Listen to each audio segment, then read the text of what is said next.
तो बच्चों हम लोग यहाँ पर क्या पढ़ने जा रहे हैं? एक्सरसाइज 4.4 पढ़ने जा रहे हैं और एक्सरसाइज 4.4 में हम ये जानने वाले हैं बच्चों कि यहाँ पर हम लोग HCF दो मेथड से निकालते हैं। पहला मेथड कौन सा होता है बच्चों? उसे हम लोग कहते हैं प्राइम फैक्टराइजेशन मेथड, और दूसरा मेथड कौन सा होता है? लॉग डिवीजन मेथड, या उसको हम डिवीजन मेथड के नाम से भी जानते हैं। और बच्चों मैं भी आपको बता दे रहा हूँ कि आपके स्कूल में जब पीरियोडिक टेस्ट होंगे तो उसमें आपको 2 नंबर का क्वेश्चन जरूर मिलेगा, जिसमें आप क्या करेंगे? अपना प्राइम फैक्टराइजेशन मेथड को यूज करके HCF निकालेंगे। तो बच्चों ये रही आपकी बुक्स, इसमें है एक्सरसाइज 4.4, उसके हम लोग अभी तीनों पार्ट आपसे डिस्कस करते हैं। लेकिन यहाँ पर जितने भी बच्चे बैठे हैं वो पहले से ही इन क्वेश्चंस को कर चुके हैं, इसलिए पहले मैं उसका थर्ड पार्ट लेता हूँ। तो बच्चों आपके पास थर्ड पार्ट है डायरेक्टली, और थर्ड पार्ट में आपके पास 3 नंबर दिए हैं।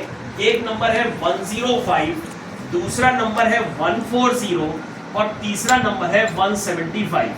बच्चों ये 3 नंबर है, इन तीनों नंबर्स का आपको क्या निकालना है? प्राइम फैक्टराइजेशन मेथड से HCF निकालना है।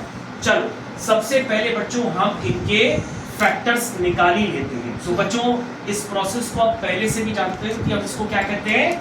LCM वगैरह, पता नहीं आप लोग जो भी कहते हो, इस तरीके से हम फैक्टर्स निकालते हैं। आइए बच्चों सबसे पहले 105 के जितने भी फैक्टर्स हैं हमको निकालने हैं। बच्चों पहले ध्यान देना होगा, ज्यादातर बच्चे क्या करते हैं? 105 को देख करके पहले ही 5 से डिवाइड कर देते हैं। नहीं नहीं नहीं नहीं, 2 से डिवाइड करने के लिए हम सोचते हैं, लेकिन कोई भी नंबर 2 से कब डिविजिबल होता है? जब उसकी यूनिट प्लेस पे 0 हो या 2 हो, तभी वो नंबर किससे डिविजिबल होता है? 2 से। लेकिन सर यहाँ ना 0 है यूनिट प्लेस पे, ना ही 2 है, इसलिए ये 2 से डिविजिबल नहीं होगा। अब बच्चों 3 के लिए क्या डिविजिबिलिटी होती है कि उसका सम चेक करते हैं। तो 1 + 0 + 5 कितना आया? 6 आया। तो 6 3 की टेबल में आता है, तो बच्चों ये 3 से डिविजिबल होगा। तो पहले हम 2 की बारी तो खत्म, क्योंकि 2 से तब होता जब यूनिट प्लेस पे कोई इवन नंबर होता, जैसे कि 2 4 6, या तो यहाँ पे 0 होता। ठीक है ना? चलिए तो बच्चों 3 की बारी आई। 3 3 का 9, 3 3 का 9, 10 - 9 करेंगे तो क्या आएगा? 1 5 3 5 जा 50। बच्चों आपको डिवाइड पूरा नहीं करना है, डायरेक्टली मन में सोचना है। कैसे? मन में सोचना है। 3 5 जा 15। उसके बाद बच्चों ये 5 और 3 का सम करेंगे तो 8 आएगा। इसका मतलब अब 5 की बारी आ गई। 5 7 जा 35, 7 1 जा 7। अगेन बच्चों बहुत बढ़िया। सबसे पहले यहाँ पे बच्चों लास्ट में नंबर है 0 जो है इवन नंबर है, तो पहले हम 2 से डिवाइड करेंगे। 2 7 जा 14, 0 2 3 जा 6, 2 5 जा 10।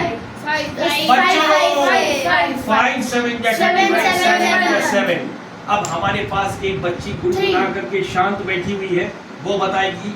बच्ची साइशा बताओ ये नंबर 3 से डिविजिबल है कि नहीं है? साइशा नहीं है। साइशा ने कहा कि सर अगर हम उसका सम करते हैं तो 7 + 5 12 होता है, 12 + 1 13 होता है। दैट मीन्स ये नंबर डिविजिबल नहीं है, क्योंकि 3 की टेबल में 13 नहीं आता है। तो 3 की बारी खत्म, 2 की बारी खत्म, क्या आएगा? 5। तो 5 3 जा 15, 17 - 15 over 2 5, 5 5 जा 25, 5 7 जा 35, 7 1 जा 7। तो बच्चों सबसे पहले एग्जाम में आप कैसे लिखेंगे? पहले 105 लिखेंगे, फिर 3 × 5 × 7 लिखेंगे, फिर आप 140 लिखेंगे, फिर आपको लिखना होगा 2 × 2 × 5 × 7। चलो 2 × 2 × 5 × 7। उसके बाद बच्चों 175 लिखेंगे, क्या आएगा? 5। कोशिश करो बच्चों 5 × 5 × 7। तो बच्चों यहाँ कुछ नहीं था तो गलती से लिख दिया, तो हम उसको 1 लिख देते। तो 1 तो सभी का ही फैक्टर होता है। आइए बच्चों अब हमको देखना है HCF। HCF के लिए तुमको कॉमन फैक्टर देखने पड़ेंगे। तो 5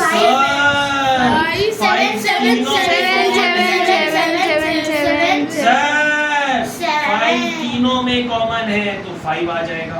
7 उसके बाद seven, सर एक 7 भी तीनों में कॉमन है, तो 35 7 आ जाएगा। और कोई नंबर कॉमन है? No, sir. No, sir. X से कितना आएगा? 35।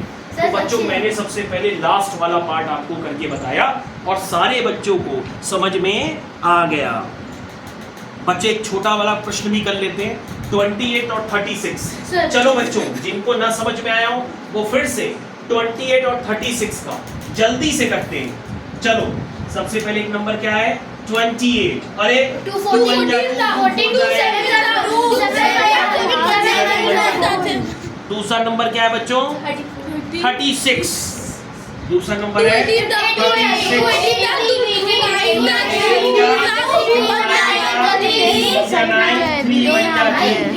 तो बच्चों 28 को क्या लिखा आपने? 2 into 7। 36 को आपने क्या लिखा? 3। तो बच्चों एक 2 ये कॉमन हो गया, एक 2 ये कॉमन हो गया, तो HCF कितना आ गया? 2 into 2 मतलब 4। ये तो धन्यवाद, थैंक यू।